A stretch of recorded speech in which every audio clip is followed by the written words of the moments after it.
नमस्कार दोस्तों, स्वागत है हमारे यूट्यूब चैनल प्रगति ज्ञान एआई में। जैसा कि आप सभी लोग जानते हैं कि अमीन पटवारी का जो एग्ज़ाम है वो दिसंबर में आने वाली है, जिसमें से टोटल 10 क्वेश्चन जो है वो कंप्यूटर से पूछे जाएंगे और हमने आप सभी के लिए टोटल 50 एमसीक्यू क्वेश्चन तैयार किए हैं। तो चलिए दोस्तों स्टार्ट करते हैं कंप्यूटर के क्वेश्चन। कंप्यूटर की परिभाषा के अनुसार यह एक स्वचालित इलेक्ट्रॉनिक मशीन है जो क्या करती है। ए, इनपुट के रूप में केवल डेटा ग्रहण करती है। बी, डेटा को इनपुट के रूप में ग्रहण करती है और दिए गए निर्देशों के अनुरूप संसाधित कर सूचना देती है। सी, केवल आउटपुट उत्पन्न करती है। या डी, केवल डेटा और सूचना को भविष्य में उपयोग के लिए स्टोर करती है।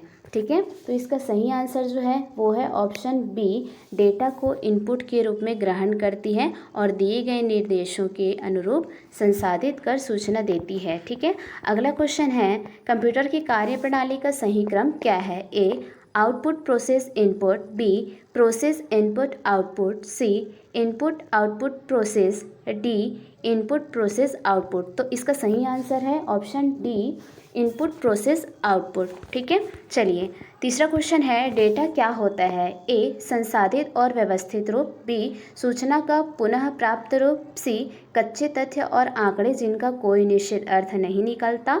या डी, कंप्यूटर का हार्डवेयर घटक। ठीक है, इसका सही आंसर है ऑप्शन सी, कच्चे तथ्य और आंकड़े जिनका कोई निश्चित अर्थ नहीं निकलता। ठीक है, क्वेश्चन नंबर 4 है कंप्यूटर सिस्टम के मुख्य 2 घटक कौन से हैं। ए, डेटा और सूचना। बी, हार्डवेयर और सॉफ्टवेयर। सी, इनपुट और आउटपुट। या डी, प्रोसेस और स्टोरेज। ठीक है, इसमें सही ऑप्शन है ऑप्शन बी, हार्डवेयर और सॉफ्टवेयर। ठीक है, अगला क्वेश्चन है 5वां, निम्नलिखित में से कौन सा विकल्प हार्डवेयर का उदाहरण नहीं है। A, monitor. B, keyboard. C, processor. या डी, वेब ब्राउज़र। ठीक है, तो इसका जो सही आंसर है वो है डी, वेब ब्राउज़र। ठीक है, अगला है 6, सॉफ्टवेयर की परिभाषा क्या है। ए, कंप्यूटर का भौतिक स्पर्शनीय भाषा।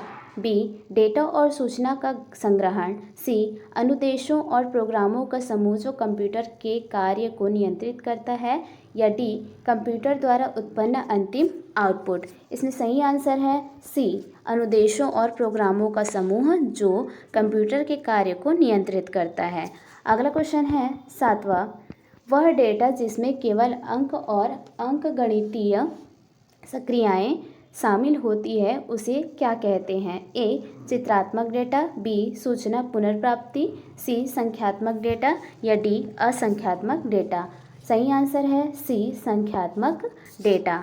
अगला क्वेश्चन है 8वां, सूचना पुनर्प्राप्ति का क्या तात्पर्य है। ए, डेटा को इनपुट के रूप में स्वीकार करना। बी, डेटा को प्रोसेस करके सूचना बनाना।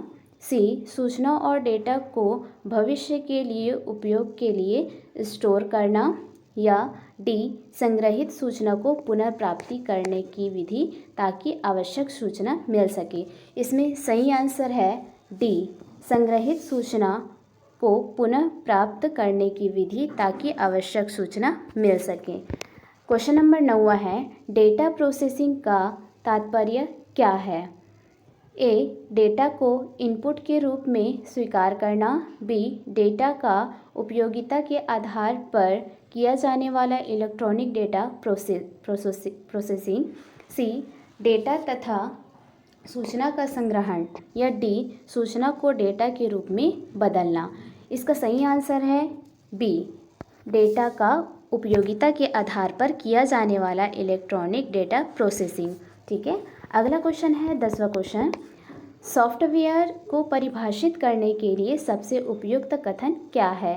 ए, कंप्यूटर का भौतिक स्पर्शनीय भाग। बी, केवल डेटा का संग्रहण। सी, प्रोग्रामों के समुच्चय के साथ साथ निर्देशों का समूह जो कंप्यूटर के विभिन्न कार्यों को संपादित करता है।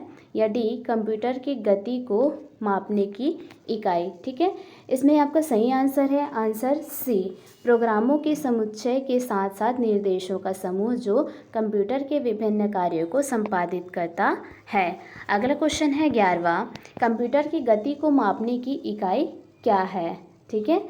ए किलोबाइट प्रति सेकेंड, बी बाइट प्रति सेकेंड, सी हर्ट्ज या डी मिलियन इंस्ट्रक्शन प्रति सेकेंड। ठीक है, इसमें सही आंसर है आंसर डी मिलियन इंस्ट्रक्शन प्रति सेकेंड।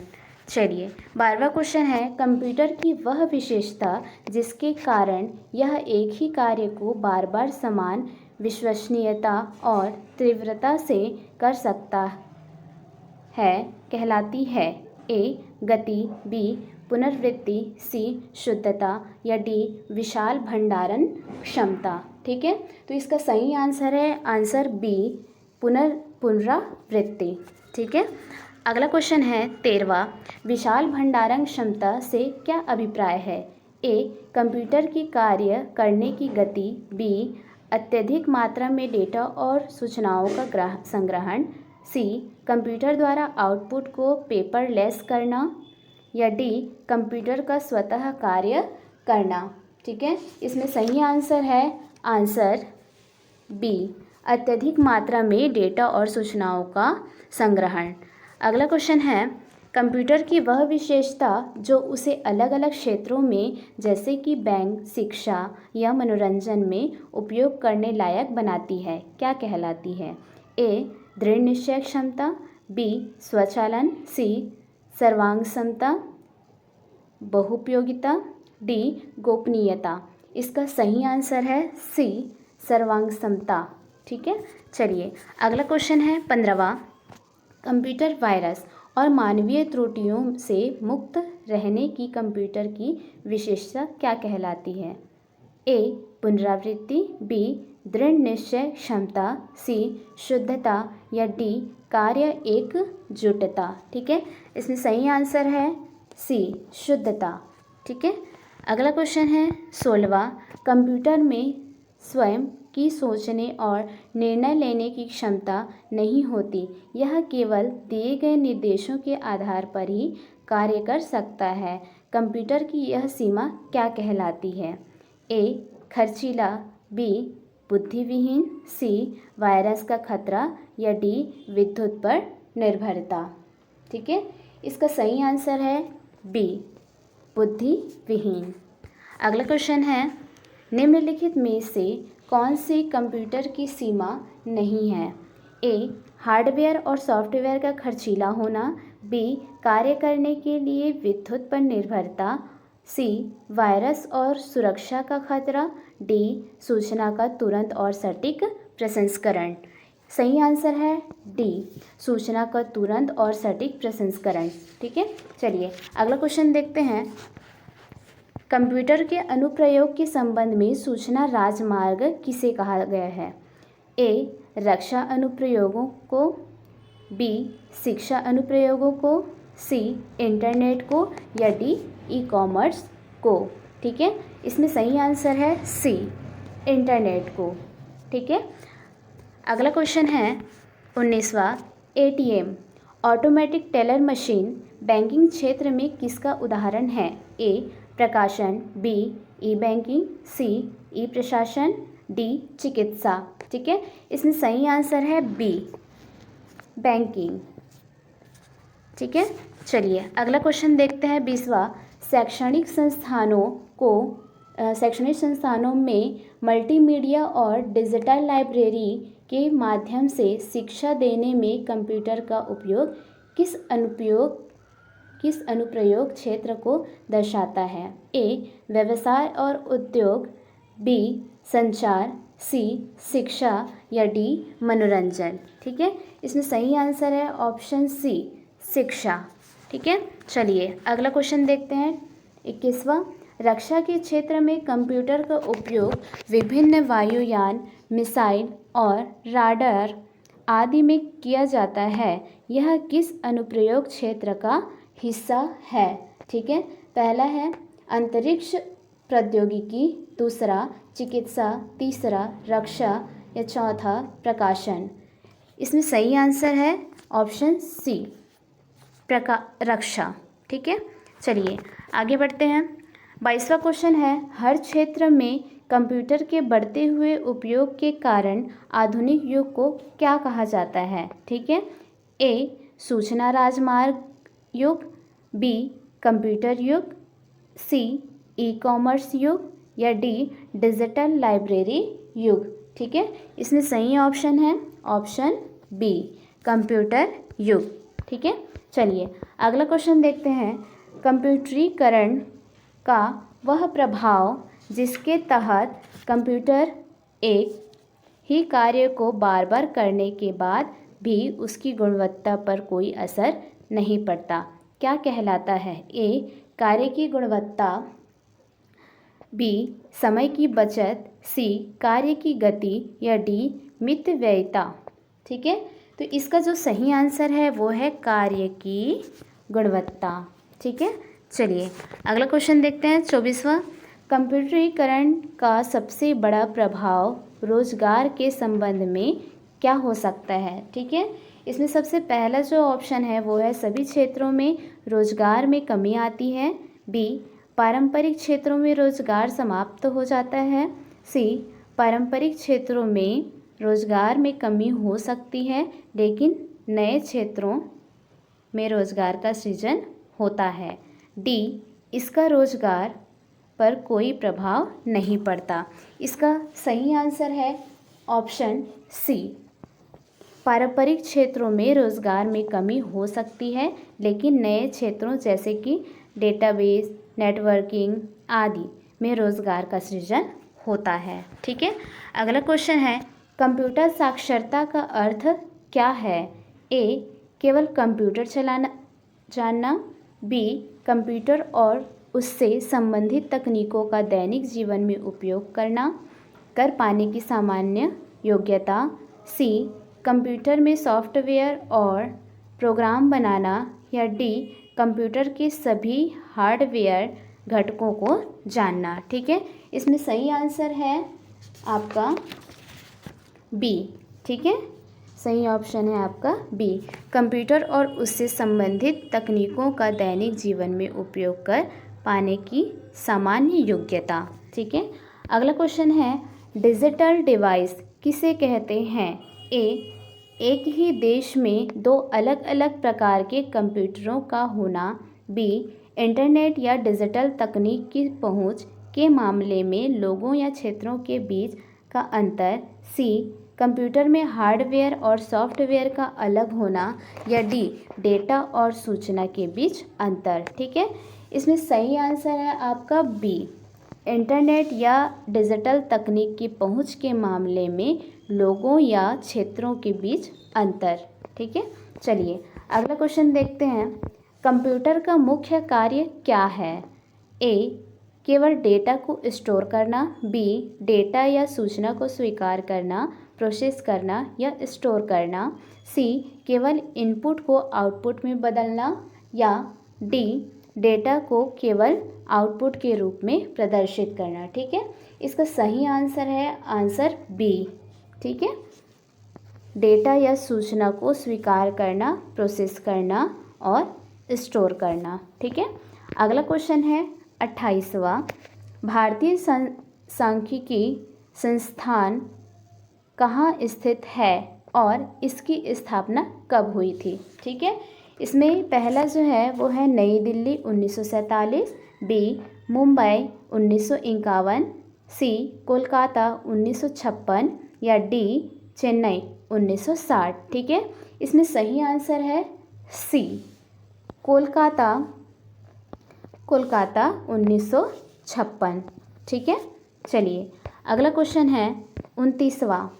अर्थपूर्ण ढंग से व्यवस्थित और प्रस्तुत किए गए डेटा को क्या कहते हैं? ए रॉ फैक्ट्स, बी इनपुट, सी सूचना या डी आउटपुट। ठीक है, इसमें सही आंसर है सी सूचना। ठीक है, अगला क्वेश्चन है डेटा का कच्चे तथ्यों का अर्थहीन रूप होना जबकि सूचना का अर्थपूर्ण रूप से व्यवस्थित डेटा होना क्या दर्शाता है? ठीक है, पहला ऑप्शन है हार्डवेयर और सॉफ्टवेयर में अंतर, बी डेटा और सूचना में अंतर, सी प्रोसेसिंग का परिणाम या डी इनपुट और आउटपुट में अंतर। ठीक है, इसका सही आंसर है बी डेटा और सूचना में अंतर। ठीक है, चलिए अगला क्वेश्चन है 31वां। कंप्यूटर द्वारा डेटा को मैनिपुलेट करना और इसे अर्थपूर्ण बनाना क्या कहलाता है? A storage, B processing, C output या डी इनपुट। इसका सही आंसर है बी प्रोसेसिंग। ठीक है, चलिए अगला क्वेश्चन देखते हैं 32वां। वे डिवाइस कौन सी है जो कंप्यूटर सिस्टम बनाती है और जिन्हें आप देख और छू सकते हैं? ठीक है, पहला ऑप्शन है A software, B program, C hardware या डी डेटा। ठीक है, इसमें सही आंसर है आपका सी हार्डवेयर। ठीक है, देखिए हार्डवेयर कंप्यूटर के भौतिक और स्पर्शनीय घटक होते हैं, जैसे कि कीबोर्ड, माउस, मॉनिटर आदि। ठीक है, चलिए अगला है 33वां क्वेश्चन। कंप्यूटर के संदर्भ में आईटी का पूरा रूप क्या है? A internet technology, B input technology, C internal texting या डी इंफॉर्मेशन टेक्नोलॉजी। ठीक है, इसमें आपका सही आंसर है ऑप्शन डी। ठीक है, इंफॉर्मेशन टेक्नोलॉजी। ठीक है, चलिए निम्नलिखित में से कौन सी कंप्यूटर की विशेषता नहीं है? ए गति, बी शुद्धता, सी पुनरावृत्ति या डी सोचने की क्षमता। ठीक है, इसका सही आंसर है डी सोचने की क्षमता। ठीक है, देखिए कंप्यूटर एक मशीन है और यह केवल निर्देशों का पालन कर सकता है। इसमें स्वयं सोचने, निर्णय लेने या रचनात्मक कार्य करने की क्षमता नहीं होती। ठीक है, चलिए अगला क्वेश्चन है आपका बैंकिंग लेन देन में ECS का क्या अर्थ है? A electronic clearing service, B emergency cash system, C external computer service या डी एक्स्ट्रा कैश सर्विस। ठीक है, इसका सही आंसर है option A electronic clearing service. ठीक है, चलिए अगला क्वेश्चन है कंप्यूटर साक्षरता का अर्थ क्या है? ठीक है, ए कंप्यूटर चलाना जानना, बी प्रोग्राम लिखना, सी केवल इंटरनेट उपयोग करना या डी कंप्यूटर के कार्य क्षमता की जानकारी रखना। ठीक है, इसमें सही आंसर है आपका ऑप्शन डी कंप्यूटर के कार्य क्षमता की जानकारी रखना। ठीक है, चलिए अगला क्वेश्चन देखते हैं। वह अंतर जो कंप्यूटर और इंटरनेट का प्रयोग करने वाले और इससे वंचित लोगों के बीच होता है क्या कहलाता है? ए डिजिटल डिवाइस, बी कंप्यूटर साक्षरता, सी इंटरनेट उपयोग अंतर या डी सूचना विषमता। ठीक है, इसका सही ऑप्शन है ऑप्शन ए डिजिटल डिवाइस। ठीक है, चलिए अगला क्वेश्चन देखते हैं। क्वेश्चन नंबर 38 है कंप्यूटर का जनक किसे कहते हैं? A Alan Turing, B Charles Babbage, C Ada Lovelace या डी बिल गेट्स। ठीक है, इसका सही आंसर है ऑप्शन बी चार्ल्स बेबेज। ठीक है, चलिए अगला क्वेश्चन है 39वां। कंप्यूटर की 5 बुनियादी कार्यप्रणालियाँ क्या है? A input process output storage और कंट्रोल या B input processing output memory और keyboard, C input software hardware memory और कंट्रोल या डी इनमें से कोई नहीं। ठीक है, तो इसका सही आंसर है ऑप्शन ए इनपुट प्रोसेस आउटपुट स्टोरेज और कंट्रोल। ठीक है, चलिए अगला क्वेश्चन है कंप्यूटर का कौन सा भाग कंप्यूटर का दिमाग कहलाता है? ठीक है, तो इसका आंसर है A motherboard, B central processing unit, C memory या डी कंट्रोल यूनिट। तो इसका सही आंसर है option B central processing unit CPU। ठीक है, चलिए ओके, थैंक यू दोस्तों। इतने समय तक आप सभी ने MCQ क्वेश्चन जो है वो सॉल्व किया।